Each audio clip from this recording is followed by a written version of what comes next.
গাজায় শান্তির যে আশা জেগেছিল তা কি তবে পুরোপুরি শেষ?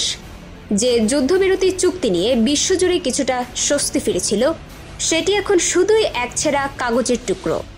অক্টোবরে চুক্তি শুরু হওয়ার পর থেকে গাজায় বোমার শব্দ থামেনি, বরং বেড়েছে। এ পর্যন্ত ৯৭ জন ফিলিস্তিনি প্রাণ হারিয়েছেন আর আহত হয়েছেন কয়েকশো।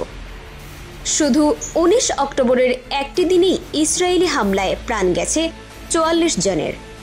গাজা সরকারের ভাষ্যমতে ইসরায়েল ৮০ বারের বেশি চুক্তি লঙ্ঘন করে আগুনের বেল্ট নামের এক ভয়ঙ্কর কৌশল ঘুরিয়ে দিচ্ছে সাধারণ মানুষের ঘরবাড়ি। এই পরিস্থিতিতে বিশ্বের সবচেয়ে শক্তিশালী দেশ যুক্তরাষ্ট্র কি করছে? নিন্দা তো দূরের কথা, তারা ইসরায়েলকে দিচ্ছে অবিচল সমর্থন। মার্কিন প্রশাসন জানিয়েছে, হামাসকে নির্মূল না করা পর্যন্ত ইসরায়েলের আত্মরক্ষার অধিকারকে তারা সমর্থন করে যাবে। এই সমর্থন আন্তর্জাতিক সমালোচনাকে উপেক্ষা করে ইসরায়েলকে কার্যত একটি সবুজ সংকেত দেওয়ার শামিল।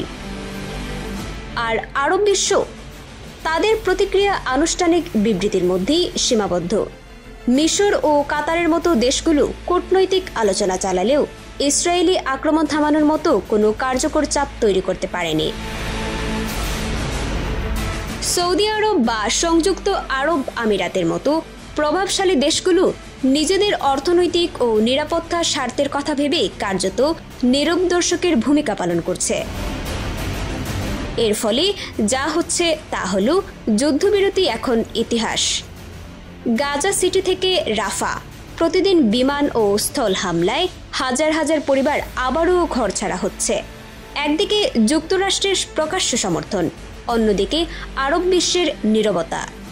এই দুইয়ের মাঝে পিষ্ট হচ্ছে ফিলিস্তিনের সাধারণ মানুষ, যাদের ভবিষ্যৎ এখন আরও বেশি অন্ধকার। শান্তির স্বপ্ন এখন শুধুই এক দুঃস্বপ্নে পরিণত হয়েছে। এই ধরনের গুরুত্বপূর্ণ আপডেট পেতে আমাদের সঙ্গে থাকুন। বিজিএন টিভি 24 সংবাদ, যেখানে বিশ্বস্ততা সেখানে।